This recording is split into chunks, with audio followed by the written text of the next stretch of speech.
Inicia, doctor. Muchas gracias. Bueno, empezamos. Bájale tantito, mami, porque como esta es otra plataforma, creo que no lo voy a poder estar regresando. Muy buenas tardes, son las 19 horas con 5 minutos del 25 de noviembre del 2020 y estamos esta vez no en Palacio Nacional, sino en la oficina del subsecretario de Prevención y Promoción de la Salud de la Secretaría de Salud del Gobierno de México.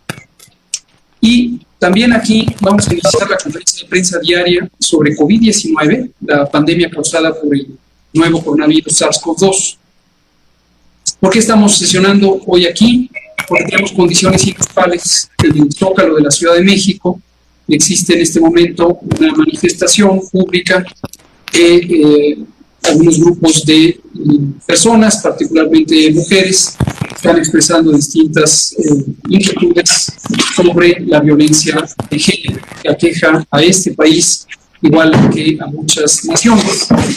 Esto es particularmente relevante para nosotros el día de hoy, porque precisamente hoy, día 25 de noviembre, es el día contra en contra de la erradicación de la violencia, de las violencias contra las mujeres. Hoy, 25 de noviembre, es un día muy importante de tener en mente, es un día de denuncia, es un día de conciencia, es un día de lucha, es un día de trabajo, de construcción por una sociedad igualitaria entre los géneros, una sociedad justa, una sociedad incluyente y una sociedad que mantenga un grado muy alto de alerta respecto a esta lacerante realidad que representa la violencia en contra de las mujeres. Estas violencias son, en muchos sentidos, un grave problema social que tiene raíces históricas muy profundas, también tiene raíces muy profundas en la desigualdad social y económica que viven muchas sociedades, desafortunadamente también la sociedad mexicana. Es un fenómeno social de largo alcance, es un fenómeno que también ha sido caracterizado como una emergencia social por el daño tan grave que causa a toda una grupo de la población que es nada menos que la mitad, de hecho más que la mitad numérica de la población mexicana y en la mayoría de las sociedades, al menos de América Latina. Por esa razón, consideramos que independientemente de los eventos que están ocurriendo en este momento en el Zócalo, que no forman parte de una protesta organizada o vinculada con el Gobierno de México, es importante que el contenido de la denuncia sea considerado. Las formas específicas de expresión, de lucha, tienen sus particularidades, desde luego en la medida en que estas formas de expresión permitan construir, permitan entender puentes de entendimiento y de diálogo, serán más productivos y permitirán al Estado mexicano en su conjunto, el gobierno, la sociedad, construir por esta sociedad igualitaria que todas y todos aspiramos. Lo digo porque, aunque esta es la conferencia de prensa COVID, hoy tenemos precisamente ese tema como el tema relevante a destacar. Vamos a tener nuestro informe técnico que presentaré yo mismo, pero también tenemos a 3 participantes que son fundamentales para darnos detalles sobre esta realidad, en complemento o en seguimiento de lo que esta misma mañana en la conferencia de prensa del presidente Andrés Manuel López Obrador, la secretaria de Gobernación, nuestra muy respetada ministra y doctora Olga Sánchez Cordero, acompañada de varias compañeras y compañeros funcionarios de este gobierno, dieron una explicación amplia sobre esta realidad y sobre las importantes agendas a resolver para solventarla. Hoy nos acompañan aquí en la conferencia vespertina la doctora Nadine Gassman Silverman, quien es la presidenta del Instituto de las Mujeres, el INMujeres, el Instituto Nacional de las Mujeres. Muy bienvenida, doctora Nadine Gassman. Nos acompaña también nuestra muy querida colega y amiga Fabiola Alanís, quien es la titular de la Comisión Nacional para la Erradicación de las Violencias contra las Mujeres, CONAVIM. Muy bienvenida. Muy agradecidos. Y nos acompaña también nuestra colega directa de la Secretaría de Salud, titular del Centro Nacional de Equidad de Género y Salud Reproductiva, la doctora Carla Berdichevsky-Feldman, que ya nos ha acompañado también en muchas otras conferencias de prensa. Bienvenida, Carla. Vamos a proceder entonces en estas condiciones. La conferencia de prensa no se detiene y es importante que siga su curso. Se ha puesto a disposición de las fuentes de información de salud y de presidencia, quienes son las personas que habitualmente concurren a la conferencia, la liga de internet en la que se puede tener acceso al contenido de la conferencia y también el mecanismo para que nos hagan llegar sus preguntas, si este fuera el caso, en la sección de preguntas y respuestas. Nuestros colegas reporteras y reporteros, algunos de ellas y ellos están en el Salón Tesorería de Palacio Nacional, al que pudieron acceder, otras no lo están y pueden ser sus preguntas canalizadas a través de la liga de internet. Vamos a empezar entonces con el informe técnico. Si me pasan la primera diapositiva, por favor. Bueno, esta es la parte temática. Si vemos el inicio del informe técnico.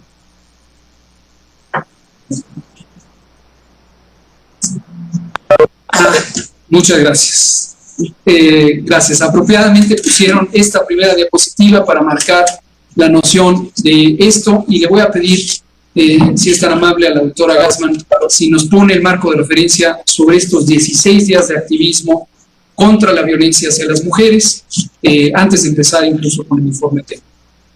Muchísimas gracias, doctor López-Gatell. Muchísimas gracias por este espacio tan privilegiado para hablar de este problema que, como usted decía, es un problema de justicia social, pero también es un problema de salud pública. En México, 7 de cada 10 mujeres han enfrentado algún evento violento alguna vez en su vida. Y esto que es las cifras de México, también son las cifras internacionales. Y por eso,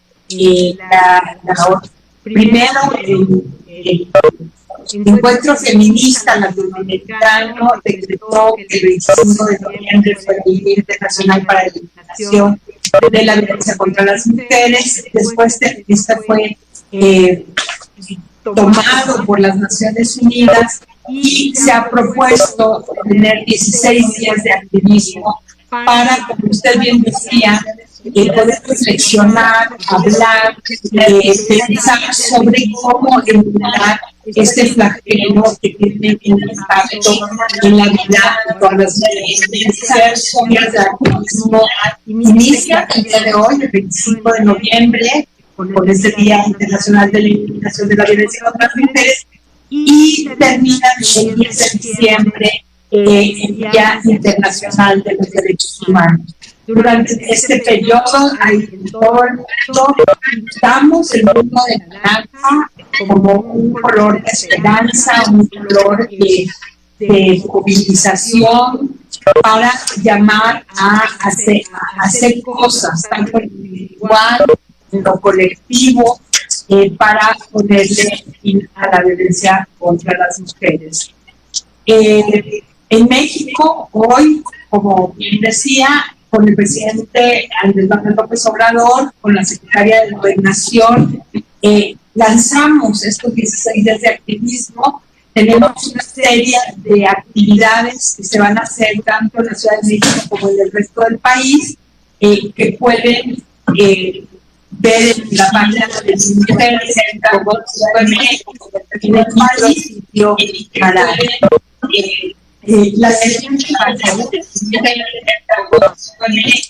entiendo que esta es una apertura antes de pasar a las informaciones que seguiremos hablando en un segundo momento sobre el tema de la violencia contra las mujeres. Es correcto. Lo que hicimos es destacar este tema, dada su importancia, abriendo la conferencia de prensa con esta diapositiva en la que la doctora Gassman, titular de Mujeres, nos pusiera en el contexto de por qué este día es importante, porque el activismo durante 16 días es relevante para seguir empujando el cambio de actitud, de conciencia sobre este problema y que todos podamos contribuir desde el espacio que ocupamos, no solamente en un trabajo, en un empleo, como puede ser el de persona funcionaria de algún gobierno, sino también en nuestra vida cotidiana como personas, para eliminar o erradicar la violencia contra las mujeres. Voy a proceder de manera expedita a presentar el informe técnico. Y después le devuelvo la palabra a la doctora Gassman y enseguida participarán también la licenciada Fabiola Lanís y Carla Berdichevsky. Vamos a aquí nada más recordar, tenemos 179 días en este proceso de nueva normalidad, en este proceso de desconfinamiento gradual orientado por el semáforo de riesgo COVID. Recordamos que en este momento tenemos importante variación interestatal del acontecer epidémico de COVID-19 en México, con algunas entidades federativas, 8 en concreto, que todavía tienen una tendencia a la alza, pero en general el resto tienen ya hasta el momento una reducción. Vamos a verlo gráficamente en la siguiente diapositiva, con el semáforo de riesgo COVID, que es el que está vigente desde el pasado lunes, hace 3 días, el lunes 22 de noviembre, y que seguirá vigente durante 15 días, a menos que haya un cambio relevante que comunicar anticipadamente. Tenemos a Chihuahua y a Durango en color rojo, múltiples entidades federativas mostradas en el mapa en color naranja, y en la región sur-sureste predominan los que están en semáforo amarillo, que es riesgo medio, y 2 entidades federativas, Campeche y Chiapas, están en riesgo bajo, que no quiere decir riesgo cero, es simplemente riesgo bajo. Las que se muestran los nombres, Coahuila, Nuevo León, Zacatecas, Aguascalientes, Querétaro y la Ciudad de México, están en una tendencia a la alza y se encuentran muy próximos al semáforo rojo. Por ello es extremadamente importante que sus gobiernos y sus poblaciones tomen una conciencia clara de este riesgo y contribuyan y colaboren juntas a disminuir los riesgos de transmisión de COVID-19. La siguiente, por favor. Vamos a ver la curva epidémica de cortes semanales, es la que presentamos todos los días, representa la intensidad de la epidemia. En esta curva epidémica, así le llamamos a esta gráfica, en la que se ven un conjunto de columnas, de rayitas, de colores, que muestran entre más largas, más altas, mayor intensidad epidémica. Empieza en la semana 1 del año, el 1 de enero de 2020, y está acotada a hace 2 semanas, en la semana 46 del año. En este momento vivimos en la semana 48. Lo que es relevante aquí es ver la tendencia de incremento en el número de casos confirmados, que se puede ver en la zona baja de esta diapositiva, en color ocre, y también que 46% de los casos de enfermedad COVID que tienen sospecha de tener COVID son positivos al virus SARS-CoV-2, por lo tanto son casos confirmados. Esto irá cambiando según la intensidad epidémica. En ese momento es 46%, habíamos llegado a un mínimo de 38% en la primera semana de octubre. Vamos a ver la siguiente. Es la curva epidémica de casos estimados, y lo que podemos ver aquí es justamente este fenómeno. En la semana 29 del año, que fue la última semana de julio, llegamos a un punto máximo.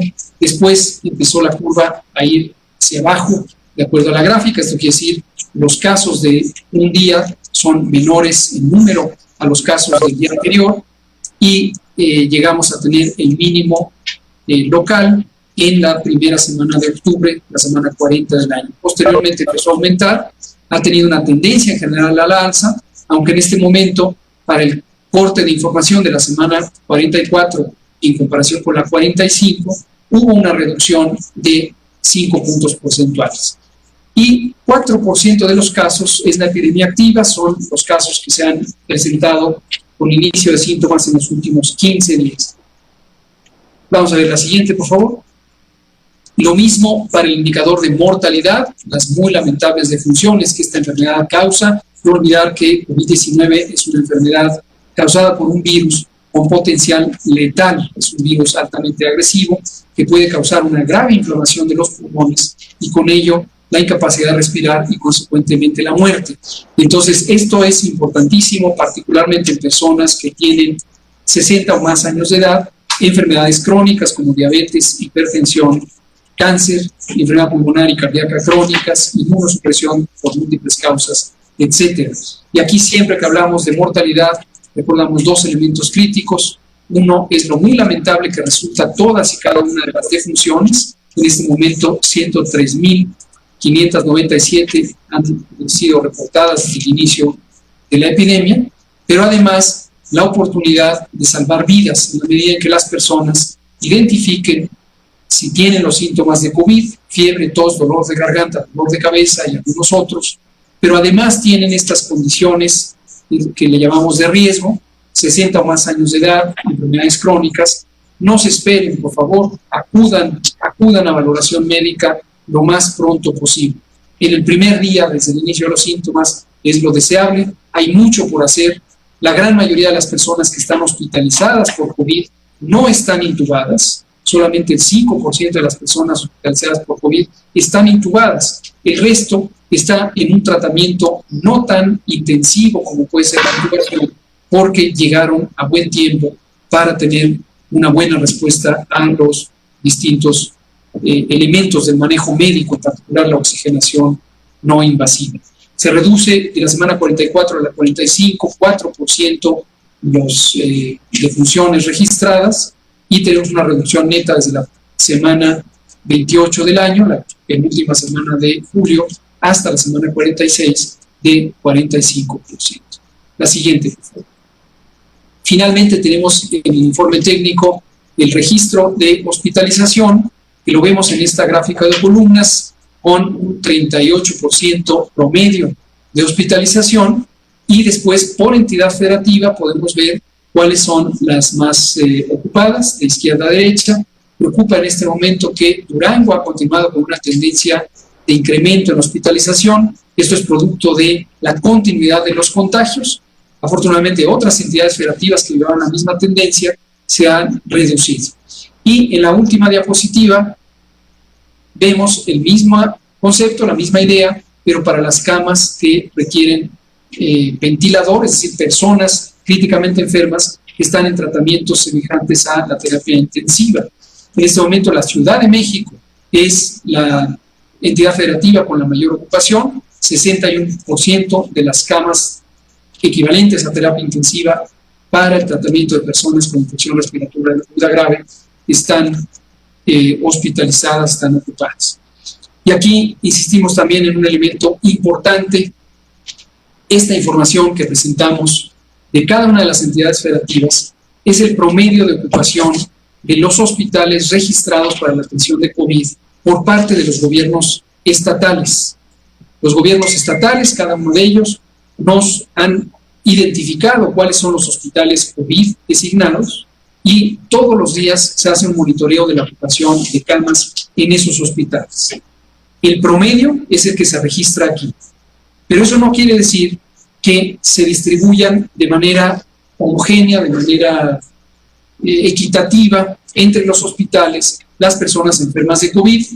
Hay hospitales que están ya saturados. En la Ciudad de México, por ejemplo, hay hospitales completamente llenos, algunos de los institutos nacionales de salud. Lo mismo en otras entidades federativas. Los hospitales, sobre todo de gran tamaño, suelen ocuparse por completo de inicio. Aquí es muy importante que en las entidades federativas se difunda a la población el número de contacto de emergencias, 911. El número 911 es un número universal de emergencias. Todo tipo de emergencias se atienden ahí, y aunque es un número para todo el país, en cada una de las entidades federativas hay un mecanismo de atención telefónica que depende del gobierno del Estado. En ese mecanismo de atención telefónica tienen actualizada la ocupación hospitalaria del Estado, y le pueden decir: este hospital está lleno, no vaya allá, en cambio este otro hospital está vacío. Y de hecho, este número 911 funciona también a través de un mecanismo que se llama el Centro Regulador de Urgencias Médicas, que para todo el sector salud, los hospitales estatales, el IMSS, el ISSSTE, Pemex, etcétera, le permiten organizar y orientarle a usted, a su familia, a un amigo, sobre dónde está el hospital más cercano, que puede estar vacío, que puede tener una cama y personal disponible. Por favor, ayúdenos a difundir 911. Si tiene una urgencia COVID, 911. Si tiene cualquier tipo de urgencia médica, 911. Por favor, esto puede ayudar a salvar vidas.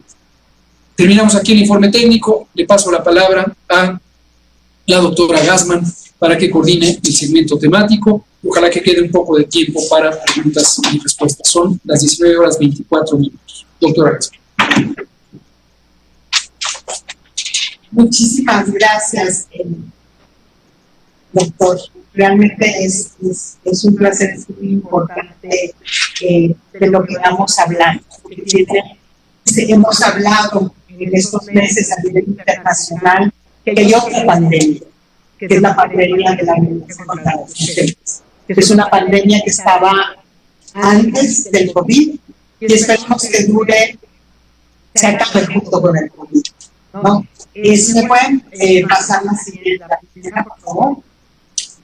Hablamos ya de los 16 días de activismo, de la importancia de esta movilización internacional. Estamos aquí en esta sala en el Palacio Nacional, porque en todo el país mujeres, colectivos de mujeres están diciendo basta, basta con esta violencia, estas violencias que son múltiples y que son cotidianas. La siguiente, por favor. Y quiero empezar haciendo énfasis en que la violencia contra las mujeres no es un problema de las mujeres, es un problema de toda la sociedad. Tiene un impacto en las familias, fractura el tejido social de muchas comunidades, afecta el bienestar de todas las personas y el desarrollo de nuestro país. Es un problema que está profundamente arraigado en la cultura machista y constituye una grave violación de todos los derechos humanos de las mujeres, con afectaciones muy graves en su salud y con consecuencias físicas, sexuales, psicológicas y aún mortales. A pesar de que hemos avanzado en reconocerla como un problema social, porque hasta hace unos años se pensaba que era un problema privado, porque mucha de esta violencia es una violencia que se da de un ser que debería quererte, amarte, protegerte, pero que no lo hace, que usa su sensación de poder para agredirte. Aunque hemos avanzado en que se reconozca como un problema público, social, todavía esta violencia sigue naturalizado, sigue visibilizado o se justifica en nombre de la tradición, de así es, siempre ha sido así, pues aguántate, etc. Yo quiero darles solo unos ejemplos. Por ejemplo, cuando en las familias se frena la educación de una niña, ¿no? Con esta idea de, bueno, ¿para qué estudias si te vas a casar? Eso es una forma de violencia. O cuando las niñas, las jóvenes, las universitarias enfrentan acoso, hostigamiento en las universidades, en las escuelas, en el propio transporte público, eso también es violencia contra las mujeres. O por ejemplo, cuando una pareja te checa el celular, te controla o controla el dinero, o cuando no le pagamos a las mujeres por el mismo trabajo, el mismo salario que a los hombres, eso también es violencia. O cuando en los medios de comunicación se ven a las mujeres como cosas, como objetos, o se les denigra, se les ridiculiza. Y obviamente la mayor manifestación de estos tipos de violencia es cuando se priva a las mujeres de su vida, el feminicidio que hemos oído. Sabemos que es un problema muy importante también en nuestro país. La siguiente, por favor. Estas situaciones son el reflejo de nuestra cotidianidad, de la discriminación, de la violencia que viven las niñas, de adolescentes y mujeres. Es una problemática que es extremadamente importante para el gobierno de México. Estamos muy claros que es una de nuestras asignaturas en esta cuarta transformación, prevenir, atender, sancionar la violencia contra las mujeres, todos los tipos, para erradicarlo. Y por eso estamos trabajando de manera coordinada en el gobierno federal, pero también estamos trabajando con el Poder Legislativo, con el Poder Judicial, y con los estados y los municipios. La que sigue, por favor. Este trabajo lo estamos haciendo, como decía, de una manera organizada. Estamos trabajando también coordinando con las organizaciones de la sociedad civil, y a pesar de que tenemos un escenario nacional e internacional que tiene limitaciones importantes de recursos, en el gobierno de México hemos priorizado, así como se ha priorizado el presupuesto de salud, el presupuesto realmente de la igualdad, que es este anexo 13. En la propuesta de presupuesto del 2021, que todavía no está publicada, pero ya está decidida, hay un aumento de 24% de los recursos, porque entendemos perfectamente del gobierno el reto que tenemos para promover la igualdad y con esto prevenir la violencia contra las mujeres.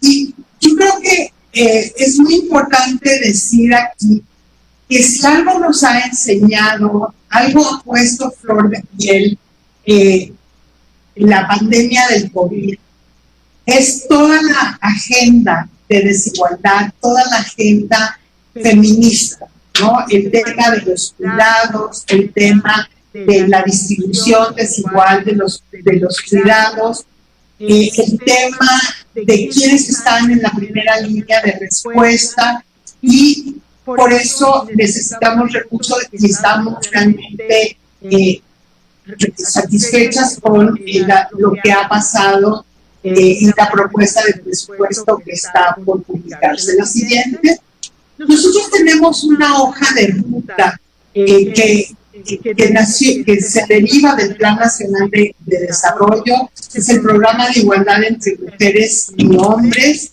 que es la hoja de ruta, como decía, para que en el marco de la cuarta transformación está trabajando para cambiar la situación de las y los más pobres de nuestro país, para cerrar las brechas de desigualdades que incluyen las brechas de desigualdad entre mujeres y hombres, tengamos un compromiso de todas las dependencias de la Administración Pública Federal con dar respuestas a lo que las mujeres nos han pedido.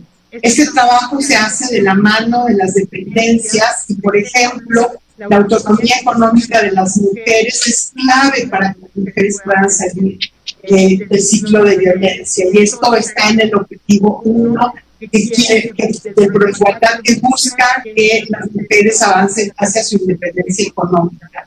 En los objetivos 2, 3 y 4 buscamos construir un país de bienestar, de salud para toda la población, una cultura de paz mediante el desarrollo de estrategias centradas en garantizar los derechos de las mujeres a un trabajo digno, a la salud, a la educación, al bienestar y a una vida de violencia. Y con los objetivos 5 y 6 buscamos fortalecer los liderazgos de las mujeres en sus comunidades, en la política, en el sector privado, y sabemos que necesitamos tener paridad en todo para realmente poder trabajar. Y en ese sentido tenemos una alianza muy fuerte con la Secretaría de Salud, trabajamos de la mano en cuestiones que la doctora Berdichevsky va a hablar con más detalle, pero por ejemplo, fortalecer la capacidad de respuesta del primer nivel de atención, este nivel tan importante que el doctor López-Gatell nos habla de la salud comunitaria, pero también capacitar al personal médico para que observe las normas, especialmente las normas 046, facilitar el acompañamiento para asegurar el acceso a servicios de anticoncepción, de emergencia, de anticoncepción y de aborto seguro, y hacer que el sistema de salud sea un sistema de salud que le dé un servicio de calidad, de calidez a las mujeres y que entienda las especificidades de las necesidades de las mujeres. Yo lo voy a dejar hasta ahí, le doy el uso de la voz a mi querida compañera y colega Fabiola Gamis. Gracias, doctora Gassman. Fabiola, por favor. Sí, como...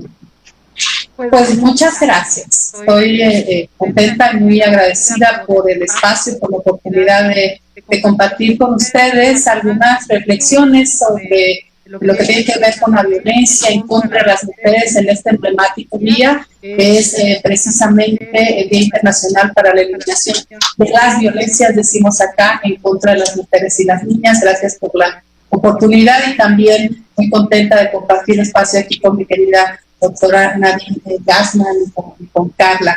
Pues agradecida, decía, por este espacio, porque nosotras estamos convencidas que en el gobierno de la Cuarta Transformación nos estamos tomando en serio, muy en serio, el fenómeno de las violencias en contra de las mujeres. Esta mañana decíamos algo que vale la pena mencionar.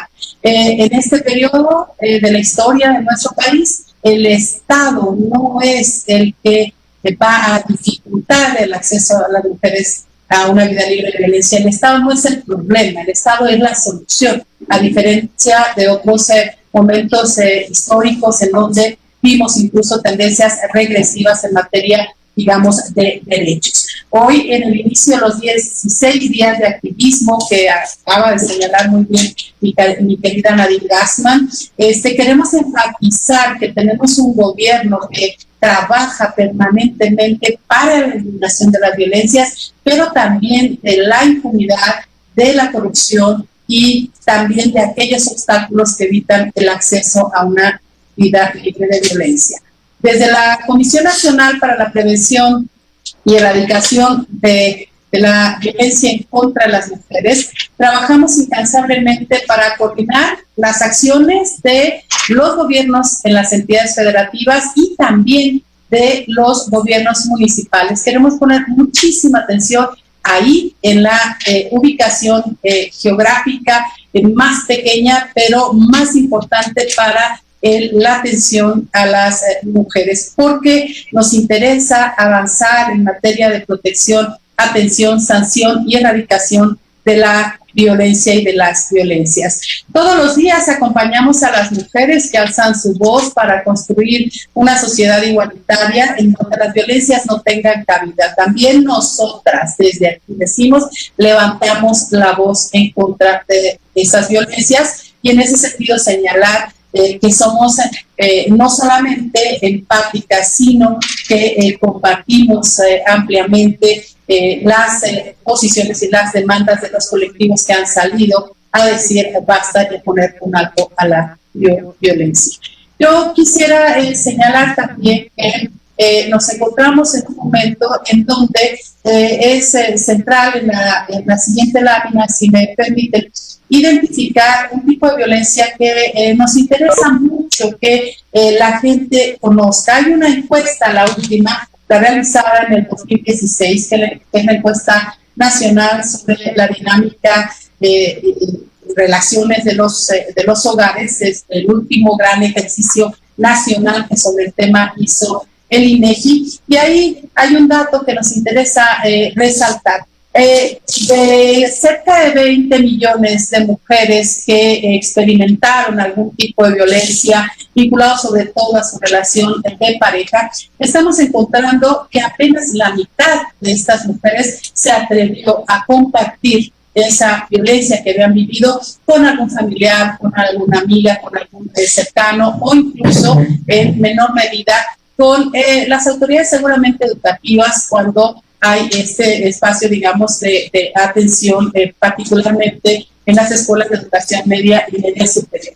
Aquí quisiera señalar que estamos haciendo un esfuerzo importante desde el Grupo Interinstitucional para la Erradicación de las Violencias que encabeza el GIEP, encabeza precisamente la secretaria Olga Sánchez Cordero, para trabajar en el sentido de garantizar que las mujeres rompan el silencio. Queremos que las mujeres hablen, queremos que acudan a las instituciones cuando sienten que está en riesgo su vida, cuando han vivido algún tipo de violencia, porque la cifra negra de la violencia, de las violencias es realmente elevada. Entonces, ¿Qué decimos? Esos casi 10 millones de mujeres que saben o que vivieron algún tipo de violencia, es bueno que hablen y es bueno que además en los hogares identifiquemos cuando se están realizando este tipo de conductas que atentan contra la seguridad y contra la vida de las mujeres, particularmente de nuestras adolescentes y de nuestras niñas.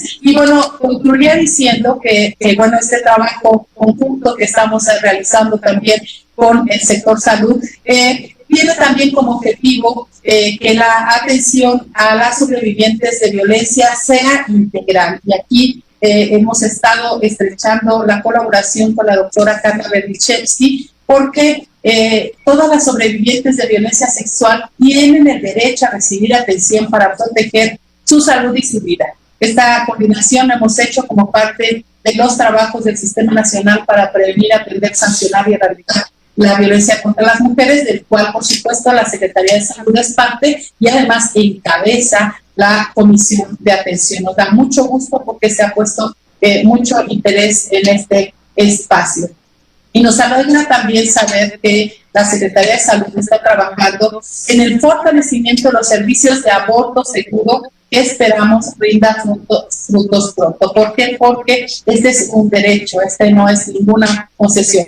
Recalcamos y queremos señalarlo que en todo el país el aborto legal en casos de violación tiene que implementarse. No podemos estar negando ese derecho a quienes son víctimas de violencia sexual. Es un derecho, no es una concesión, y les pedimos en el sector salud, en las entidades federativas, que adopten ese criterio de derechos. También queremos señalar que al trabajar en el tema de violencia sexual, queremos también llamar la atención sobre el embarazo de niñas y lanzar un llamado urgente a la ciudadanía para que tengamos una sociedad que deje de ver como normal el embarazo de las niñas. Hay mucho que hacer en materia de salud y de articulación de esfuerzos a nivel central con esta secretaría, pero también y de manera importante cerrar filas y tejer fino en las entidades federativas con el sector salud. Muchas gracias por la oportunidad, doctor. Muchas gracias, licenciada Fabiola Alaniz, titular de CONAVIM. Le damos la palabra a la doctora Carla Berdichevsky con la perspectiva de la Secretaría de Salud.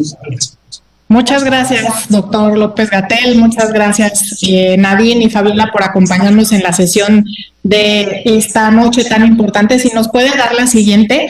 Ciertamente, desde la Secretaría de Salud nos unimos a estos 16 días de activismo que empiezan esta noche y que continúan hasta el 10 de diciembre. Estaremos haciendo una mención a estos mensajes diariamente en esta conferencia nocturna. Por favor, la que sigue. Y como hemos reiterado este mensaje a lo largo de las conferencias nocturnas, la COVID-19 representa un reto, pero la atención a la violencia de género y a la violencia sexual sigue siendo atención prioritaria, y los servicios de salud sexual y reproductiva son esenciales y se mantienen continuos durante la pandemia.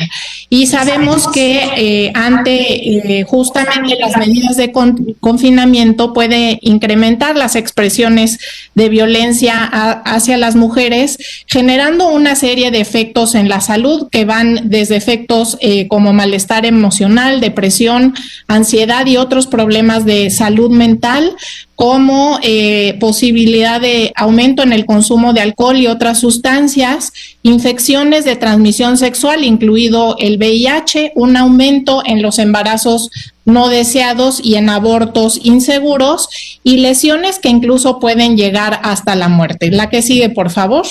La violencia contra las mujeres es inaceptable. Y para ello hemos dispuesto varios recursos para la población y pedimos a que nos acompañe de la prensa, nos ayude a replicar este mensaje, ya que tenemos a disposición de todo el país la línea de la vida, es este teléfono 800-911-2000, y también está disponible las 24 horas. Tenemos aquí también acceso a través de las redes sociales. La que sigue, por favor. Recordar a la población que nada justifica la violencia contra las mujeres, y a todas y todos en nuestro país, si sienten miedo por su integridad o su vida, pueden hacer uso de la línea 911, que es una línea que está igualmente dispuesta a nivel nacional para cualquier emergencia, incluso los casos de violencia. La que sigue, por favor. En todo el país también hemos dispuesto atención para casos de violencia a través de servicios que están disponibles en un mapa interactivo, en donde se pueden consultar no solamente los servicios que están dispuestos en la Secretaría de Salud, son los servicios especializados para la atención a la violencia, sino toda la red de servicios para atender a la violencia que trabajamos en vinculación con las otras instancias de los del gobierno federal y de los gobiernos estatales y municipales. Este mapa es un mapa que ha dispuesto Indesol, pero que está también ubicado en nuestro micrositio de coronavirus.gov.mx. Bajo la pestaña de violencia de género tenemos un micrositio en el sitio de coronavirus sobre violencia, al cual invitamos a toda la población a hacer una consulta y un uso, porque hay varios recursos aquí que no solamente van sobre el tema, sino sobre otros que hemos ya conversado en cuanto a la continuidad de los servicios de salud sexual y reproductiva. La que sigue, por favor. Y recordar a la población que si alguien ha sufrido de violencia de género o de violencia sexual, están también dispuestos los servicios especializados para atención a la violencia que han sido ubicados en las diferentes unidades de salud. Ese es el mapa interactivo al que hacía alusión, y en estos espacios se ofrece atención médica de emergencia para atender posibles lesiones. Hay servicios de orientación emocional y psicológica. Aquí se provee la profilaxis para evitar infecciones de transmisión sexual, incluido el VIH, y recordar a nuestra población que hay una ventana de oportunidad realmente corta, son pocos días para poder acceder a los beneficios que ofrece esta profilaxis. Son 72 horas para prevenir una infección de transmisión sexual como es el VIH, pero también se ofrece anticoncepción de emergencia, y la anticoncepción de emergencia es lo que ya mencionaban mis colegas. Tenemos la pastilla de anticoncepción de emergencia, pero también se puede utilizar el dispositivo intrauterino como un método de anticoncepción de emergencia. Y finalmente, el acceso a los servicios de aborto seguro. La que sigue, por favor. Tenemos a nivel de todo el país, el marco normativo y legal permite la interrupción del embarazo en casos de violación sexual, y para ello recordar a la población que el personal de salud no está obligado a verificar si el embarazo es producto de una violación sexual, y por lo tanto tampoco es necesario presentar una denuncia legal. La población a veces piensa que este es un requisito para acceder a un servicio de aborto seguro, y no lo es.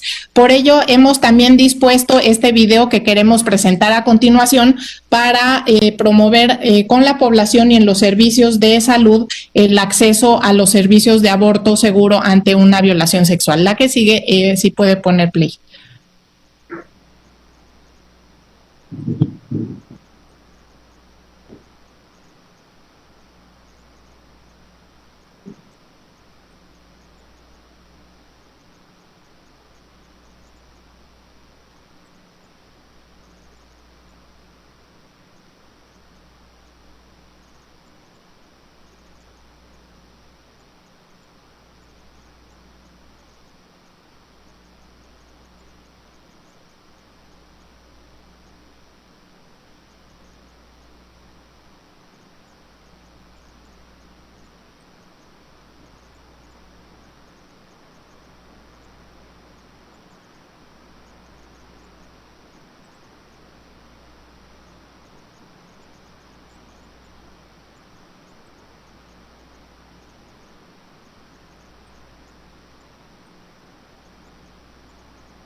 Tienen la palabra.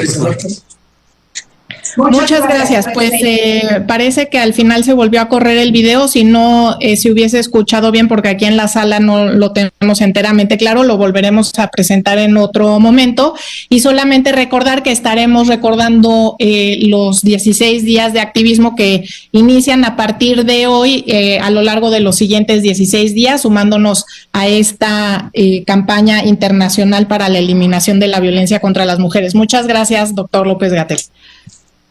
Al contrario, muchas gracias, doctora Nadine Gassmann, licenciada Fabiola Lanís y doctora Carla Berdichevsky, por este mensaje tan importante. Y definitivamente la importancia de este mensaje nos lleva a estarlo amplificando, replicando en los siguientes 16 o 15 días, o 16 contados con hoy, y posteriormente estaremos todos los días 25 abriendo la conferencia de prensa COVID con un mensaje alusivo que nos recuerden que la violencia contra las mujeres, las violencias son algo que no debemos tolerar. Nos acompañan allí en la sala, en el Salón Tesorería, y les agradecemos su puntual asistencia, los colegas y colegas reporteros, Héctor García de Diario Basta, Grupo Cantón, Juan Carlos Machorro de AM Noticias de Querétaro, Susana López Peña de Televisa, Gerardo Suárez del Heraldo de México, Liliana Noble de Pulso Saludable, Otilia Carvajal de La Razón, Arturo García de Canal 11 y también Daniela Pastrana de Pie de Página. Muchas gracias por haber llegado al salón a tiempo. Hay otras compañeras reporteras y reporteros que no lograron pasar, aunque llegaron a tiempo, y por supuesto estamos gustosos de recibir sus preguntas. Nos quedan unos pocos minutos, son las 19:53. Adelante, escuchamos a cualquiera de la sala que quiera formular una pregunta.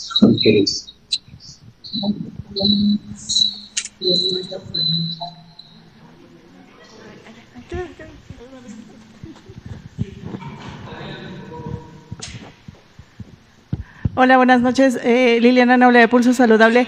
Quisiera saber, doctor Gatell, cómo desde su oficina, con su equipo de trabajo, ayuda a la erradicación o la eliminación de la violencia de género, principalmente entre las mujeres.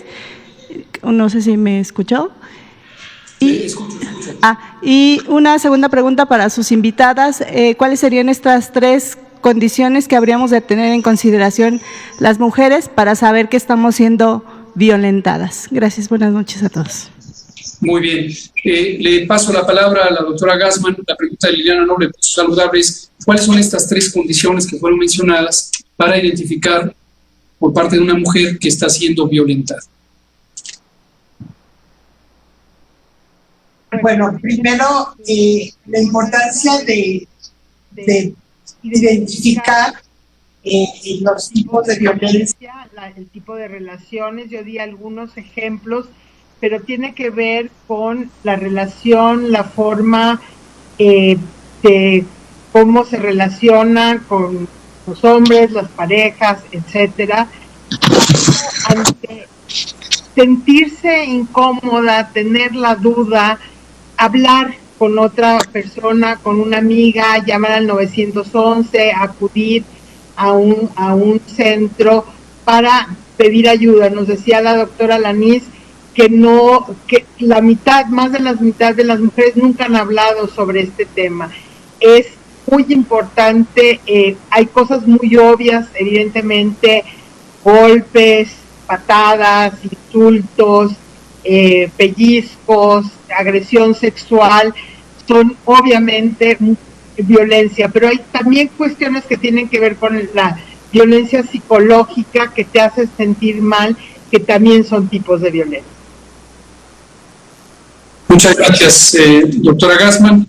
Respecto a lo que la segunda pregunta de Liliana Noble sobre qué está haciendo la Subsecretaría de Prevención y Promoción de la Salud, o yo diría el sector salud en general, respecto a la violencia de las mujeres, es exactamente la exposición que hizo la doctora Carla Berdichevsky. Esos es los elementos cruciales de lo que estamos haciendo. Aquí aprovecho para comentar una actualización de interés público. Anteriormente, hasta 2019, existía un programa de subsidios a los refugios para mujeres víctimas de violencia, sus hijas y sus hijos, que era administrado desde el Centro Nacional de Equidad de Género y Salud Reproductiva, al frente de la doctora Berdichevsky. A lo largo del año 2019 y parte del 20, precisamente en este grupo intersectorial para la erradicación de la violencia contra las mujeres, que coordina la Secretaría de Gobernación, y decidimos que era más procedente transferirlo a el INDESOL, el Instituto Nacional de Desarrollo Social, que depende de la Secretaría de Bienestar y que está al frente de nuestra querida compañera Luz Rosales Esteva, quien es una persona muy comprometida con esta causa, y estamos seguros que el programa en manos de INDESOL va a funcionar de una manera muy efectiva y eficiente. A ver si nos da tiempo de una última pregunta. Son las 19:57.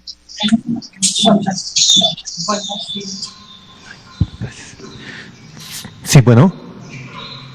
Sí, Juan Carlos Machorro, AM de Querétaro. Rapidísimo, para alguna de las invitadas, ¿puede decirse que la agenda de equidad de género en nuestro país se detuvo o retrocedió debido a la pandemia? Gracias. Gracias. ¿Quién quiere contestar esto? La pregunta de Juan Carlos Machorro, AM Noticias, Querétaro. Si el COVID-19 retrasó la agenda de igualdad de las mujeres. Bueno, el COVID-19 puso al descubierto muchos de las desigualdades. Yo digo que hizo que las personas vivieran en primera persona cuestiones que son estructurales y que tienen que cambiar.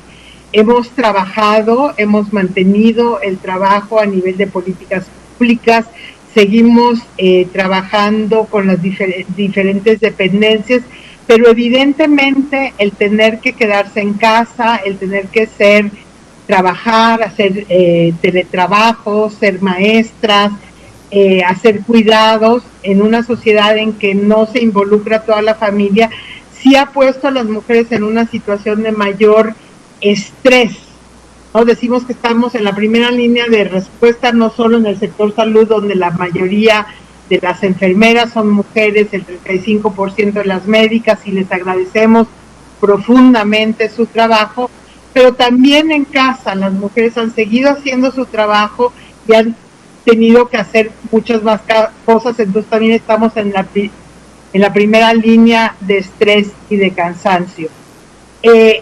La agenda sigue adelante.